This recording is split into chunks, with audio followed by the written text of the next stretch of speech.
மக்களே இந்த ஒரு பதிவில் நம்ம என்ன பார்க்க போகிறோம்னா நம்ம அண்ணன் சாய்ஸ்டருங்க ஒரு கிளாப் தட்டலாம். ஏன்னா இந்த விஷயத்தை எப்படி ஹேண்டில் பண்ண போகிறாங்க, ஆளுநர் நிகழ்வை வச்சு ஒரு பெரிய பாலிடிக்ஸ் தமிழ்நாட்டில் ரொம்ப நாளாக போயிட்டுருக்கு, எப்படி இதை ஓவர் கம் பண்ண போகிறோம் அப்படிங்கிறது நமக்கு முன்னாடி இந்த சவால். அந்த சவாலை சும்மா சூப்பராக நம்ம முதலமைச்சர் விஜய் அவர்கள் செஞ்சு முடிச்சிருக்காங்க. இது என்ன அப்படிங்கிறத பார்க்க போகிறோம். ரெண்டாவது, வைகோ அவர்கள் வராங்க, விஜயபாஸ்கர் அவர்கள் வராங்க, என்னதான் நடந்துகிட்டு இருக்கு நம்ம கட்சிக்குள்ள அப்படிங்கிற ஒரு பேட்டர்ன் இருக்குல்ல, இது என்ன அப்படிங்கிறத பார்க்க போகிறோம். மூணாவது, நம்ம அண்ணன் ஜெயிச்சதுக்கு எதிராக வழக்கு போட்டுக்கிட்டு மரிய வில்சன் நினைக்கிறேன், ஐயா ஆதவர்ஜுனா இருக்கார்ல அவருக்கு எதிராக நினைக்கிறேன், அந்த பக்கம் செங்கோட்டன் ஐயா, இப்படி நம்ம எம்எல்ஏக்கள் கொஞ்சம் பேர் ஜெயிச்சதுக்கு எதிராக வழக்கு போட்டுக்கிட்டு இருக்காங்களே, இது என்னதான் கதை, எதுக்கு திமுக அதை பண்ணிட்டு இருக்கு அப்படிங்கிறது உங்க முன்னாடி இருக்கிற கேள்வியா? அந்த கேள்விக்கும் இந்த வீடியோல விடை தர போறோம். 3 மிக முக்கியமான செய்திகள் ஒன் பை ஒன்னா தெளிவாடமா பார்க்கலாம். உற்சாக வணக்கங்கள், வாங்க பதிவுக்குள்ள போலாம். இப்போ முதல் விஷயம் மக்களே, ஆளுநர் அப்படிங்கிறவங்களோட என்ன பிரச்சனை போயிட்டு இருந்துச்சுன்னா, இந்த பாட்டை முதல்ல போடணுமா, இந்த பாட்டை ரெண்டாவது போடணுமா அப்படிங்கிறத ஒரு பஞ்சாயத்து போயிட்டு இருந்துச்சு. சரிங்களா, இது ஒன்று. ரெண்டாவது பார்த்தீங்கன்னா, மாநில அரசு தயாரித்த உரையை ஆளுநர் படிக்க மாட்டார் அப்படிங்கிற ஒரு பஞ்சாயத்து போயிட்டு இருந்துச்சு. இந்த 2 சவாலோட இன்னைக்கு முதலமைச்சர் விஜய் அவர்கள் இந்த சட்டசபை கூட்டத்தொடரில் முதல் நாளில் என்ன பண்ண போறார் அப்படிங்கிறத நம்ம முன்னாடி இருந்த கேள்வி. முன்னாடி ஆளுநரோட நிகழ்வில் வந்தே மாதரத்தை பாடி, தேசிய கீதத்தை பாடி, தமிழ் தாய் வாழ்த்தை பாடினாங்க. எப்பா இது ஆளுநரோட நிகழ்ச்சி, அவருடைய கை ஓங்கி இருக்கும், நம்ம சட்டசபையில் யாருன்னு காமிப்போம், நம்மளோட நிகழ்வுகள் அத்தனையுமே நம்ம தமிழ் தாய் வாழ்த்தை முதல்ல பாடிட்டு அதுக்கப்புறம் தான் தேசிய கீதம் கடைசியாக பாடுறோம். இது ஆளுநர் சம்பந்தப்பட்ட விஷயத்தினால அவர் உள்துறை அமைச்சகத்தோட அந்த புரோட்டோகாலை ஃபாலோ பண்றார் அப்படிங்கிறத நம்ம தொடர்ச்சியாக சொன்னோம். சட்டசபையில் ஆளுநருக்கு பதிலடி கண்டிப்பாக இருக்குங்கிறத என்னுடைய வீடியோக்குள்ள நான் நிறைய சொன்னேன். இன்னைக்கு என்ன தெரியுமா நடந்துச்சு, வந்தே மாதரம் அப்படிங்கிற பாடல் சட்டசபையில் பாடவே படலை அப்படிங்கிறதா யதார்த்தமான உண்மை. முதல்ல தமிழ் தாய் வாழ்த்து, அதுக்கப்புறம் ஆளுநர் கேட்டுக்கொண்ட நிறங்க தேசிய கீதத்தை பாடி இருக்கோம், அதுக்கப்புறம் எண்டா தேசிய கீதம் பாடி இருக்கோம். இந்த மாதிரி ஆளுநர் கேட்டதுனால நம்ம ரெண்டாவது தேசிய கீதம் பாடணும்ல, அதே மாதிரி அவருடைய இடத்துல நம்ம கேட்டதுனால அவர் முதல்ல தமிழ் தாய் வாழ்த்தை இனிமே பாடணும் அப்படிங்கிறது ஒரு விஷயத்தை நம்ம இங்க உருவாக்கி இருக்கோம். அப்படி அவர் பழனியும் நீதிமன்றத்தில் ஒரு வழக்கை சைலண்டா போட்டு வச்சிருக்காங்க. ஒரு வழக்கு ஒரு பக்கம் மூவ் ஆகி போய்கிட்டு இருக்கு. ஸோ நம்ம இவங்களுக்கு உத்தரவு போட்டவங்கள்ட்டையும் போய் இந்த ரிக்வஸ்ட்டை வச்சிருக்கோம், நம்ம அவங்களுடைய ரிக்வஸ்ட்டையும் அக்செப்ட் பண்ணியிருக்கோம். அந்த விஷயத்தை நம்ம ஸ்மூத்தா போகணுங்கிறதுல ரொம்ப தெளிவா இருக்கும். அதற்கு அவங்களும் ஒபே பண்ணா நம்மளும் ஒபே பண்ணா நல்லா இருக்கும். இதே ஆளுநர் கேரளால வந்தே மாதரம் அப்படிங்கிற பாடல் சட்டசபையில் இசையா இசைக்கப்பட்டது, குறிப்பிட்ட பகுதி நிப்பாட்டப்பட்டுச்சு. அதற்கு ஆளுநர் அதிருப்தி தெரிவிச்சிருந்தாரு. ஆனா இங்க வந்தே மாதரம் அப்படிங்கிற பாடலே பாடப்படல. ரெண்டுக்கு நடுவில் இந்த வித்தியாசத்தை பார்த்துங்க. கேரளால காங்கிரஸ் ஆட்சி, தமிழ்நாட்டில் தாவே காட்சி. இந்த வேறுபாடை புரிஞ்சுங்க. நம்ம எவ்வளவு பெரிய அச்சீவ்மெண்ட் இங்க பண்ணியிருக்கோம். இது மேட்டர் கிடையாது. இதுக்கு அடுத்த விஷயம் சொல்றேன். 39 நிமிஷம் ஆளுநர் பேசியிருக்காரு. இந்த ஆளுநரோட உரை அப்படிங்கிறது மாநில அரசு தயாரிச்ச உரையை தான் ஆளுநர் படிப்பாரு. ஆனா போன அரசு விஷயத்துல அதை பண்ணவே இல்லை. உரைகளை மாற்றி படிக்கிறது, வார்த்தைகளை மாற்றி படிக்கிறது அப்படிங்கிற பல்வேறு விதமான விஷயங்கள் தொடர்ச்சியா இருந்துச்சு.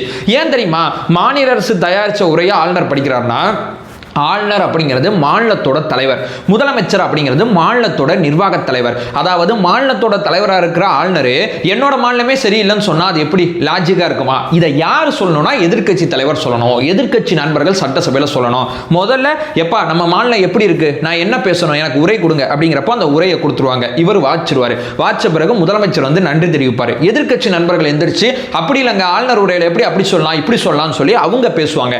இது எல்லாத்தையுமே சபாநாயகர் சபை குறிப்பில் எதை ஏற்றணும் எதை ஏற்றக்கூடாதுன்னு பார்த்து ஏற்றி முடிப்பாப்ல. இதுதான் இங்கே ஓவரால் நடக்கும்.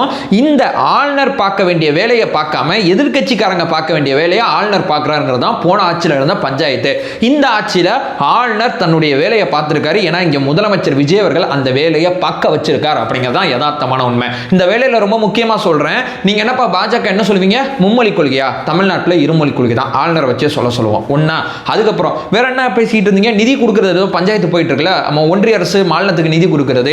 இந்த பஞ்சாயத்து இருக்குல்ல, இந்த பஞ்சாயத்தை எதிர்த்து நீதிமன்றம் வரைக்கும் நாங்கள் போவோம். இந்த பஞ்சாயத்தை நாங்கள் சும்மா விட மாட்டோம். யாரை வச்சு சொல்றோம், ஆளுநரை வச்சு சொல்றோம். இது மட்டும் இல்லாமல் இந்த நிதி பகிர்வில் ஆரம்பிச்சு, இந்த காவிரி நீரில் ஆரம்பிச்சு, முல்லை பெரியார் டேமில் ஆரம்பிச்சு நம்மளுடைய நிலைப்பாடுகள் அத்தனையுமே ஆளுநரை வச்சு சொல்றோம். ஸோ இங்க ரொம்ப ரொம்ப முக்கியமானது ஆளுநரை வச்சு கண்டனமும் நம்ம தெரிவிக்க வச்சிருக்கோம். அது என்னப்பா மும்மொழி கொள்கையை அமல்படுத்தினாதான் கல்வி நிதி தடுவீங்கன்னு சொல்றீங்க, இதெல்லாம் ஏற்கக்கூடிய போக்கு கிடையாது.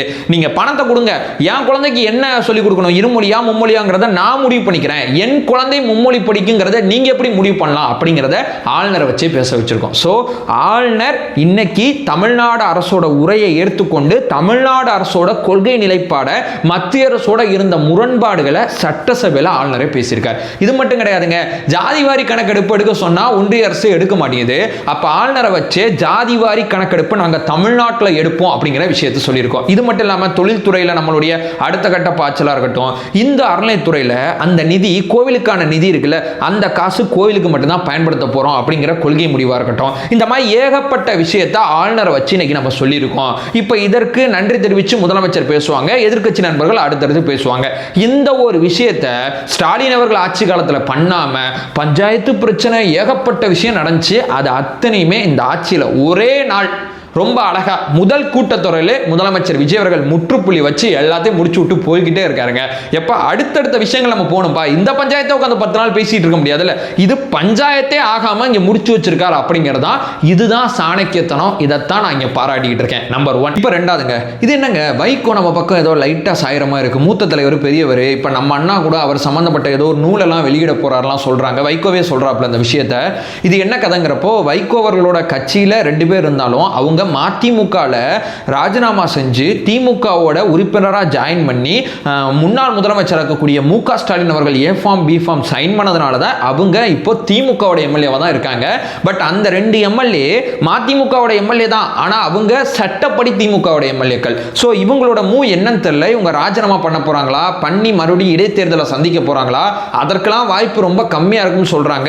இவங்க அப்போ திமுகவோட எம்எல்ஏவாக இருக்கும்போது திமுகவோட கொறடா என்ன சொல்றாரோ அதை கேட்டு தான் முடிவு எடுக்கணும். இவங்க அந்த கொறடாவை மாறி உங்களால மாத்தி ஓட்டு போட முடியாது.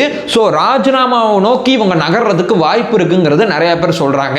இல்லப்பா அடுத்தடுத்த கூட்டணிகள் இப்படி அமைக்கலாம் பண்ணலாம் அப்படிங்கறத பத்தி தான் டிஸ்கஸ் பண்றாங்க. இந்த 2 எம்எல்ஏ திமுகவோட இணைந்து செயல்பட்டோங்கிறது தான் வைகோவோட நிலைப்பாடு.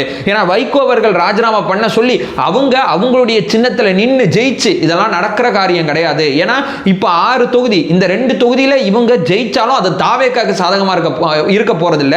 இந்த 2 எம்எல்ஏ மதிமுகவோட எம்எல்ஏவா தான் இருக்க போறாங்க.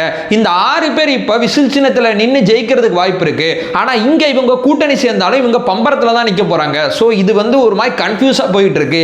எதற்கு இந்த மூவ் பண்றாங்கன்னு தெரியல. ஆனா மதிமுகவை திமுக கூட்டணியில இருந்து வெளியே கொண்டு வந்து அப்கமிங் தேர்தல்ல இந்த சப்போர்ட்டை எடுக்கிறதுக்கு தான் இந்த ஸ்ட்ராட்டஜி பண்றாங்க அப்படின்னு ஒரு பக்கம் சொல்றாங்க. இந்த பக்கம் என்ன சொல்றாங்க, இல்லப்பா இந்த 2 எம்எல்ஏவே பம்பரத்துல நின்னு அவங்க தாவேக அரசுக்கு ஆதரவு தந்து ஏதோ அமைச்சர் அந்த மாதிரி ஒரு ஆங்கிள் பண்றதுக்கு ட்ரை பண்றாங்க அப்படின்னு சொல்லி 2 விதமான விவாதங்கள் இதுக்குள்ள போயிட்டு இருக்கு. எது நடக்க போகுது அப்படிங்கிறத நம்ம பொறுத்து பார்ப்போம். இதை கூட எனக்கு பிரச்சனை இல்லைங்க. அது என்னங்க, விஜயபாஸ்கர் அவர்கள் நம்ம கட்சியில் ஜாயின் பண்ண போகிறாங்கன்னு செய்தி வருது. ரொம்ப கஷ்டமாக இருக்குப்பா. அவருக்கு எதிராக ஊழல் வழக்கு, சொத்து குவிப்பு வழக்கு நிலுவையில் இருக்குது. இந்த குட்கா விற்கிறதுக்கு ஏதோ பணம் வாங்கிட்டார் அப்படிங்கிற வழக்கு இருக்குது. ஈடி கேஸ் அவர் மேலே இருக்குது.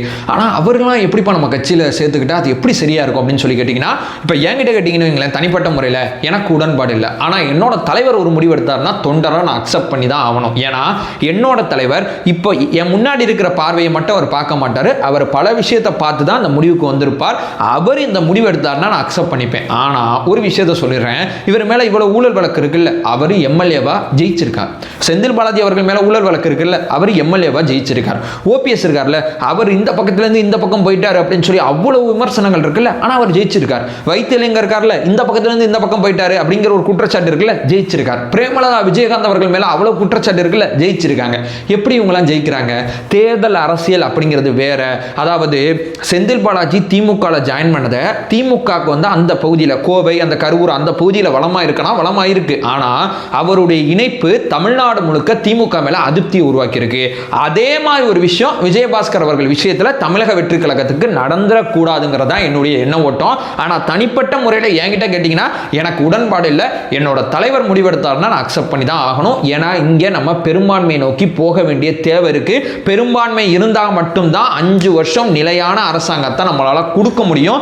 அதை நோக்கி தான் கொஞ்சம் கொஞ்சமாக படிப்படியாக நம்ம முயற்சி பண்ணி போயிட்டு இருக்கோம். ஏன்னா மக்கள் நம்மள 107 கிட்ட நிப்பாட்டிட்டாங்க. ஒரு எம்எல்ஏ ராஜினாமா பண்ணதுனால சொல்றேன், 107 கிட்ட நிப்பாட்டிட்டாங்க.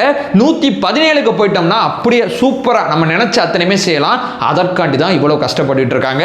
எனக்கு புரியுது. அதாவது ஓகே இட்ஸ் நாட் ஓகேன்னு சொல்லுவோம்ல, அந்த மாதிரி ஒரு சிச்சுவேஷன்ல இருக்கேன். ஸோ அப்கமிங்ல விஜயபாஸ்கர் அவரோட அந்த செயல்பாடு எப்படி போகுது, என்ன ஏது எல்லாத்தையும் கவனிப்போம். அதுக்கப்புறம் நம்ம அடுத்தடுத்த முடிவு எடுப்போம் அப்படிங்கிறது நான் சொல்ல வர 2வது பாயிண்ட்.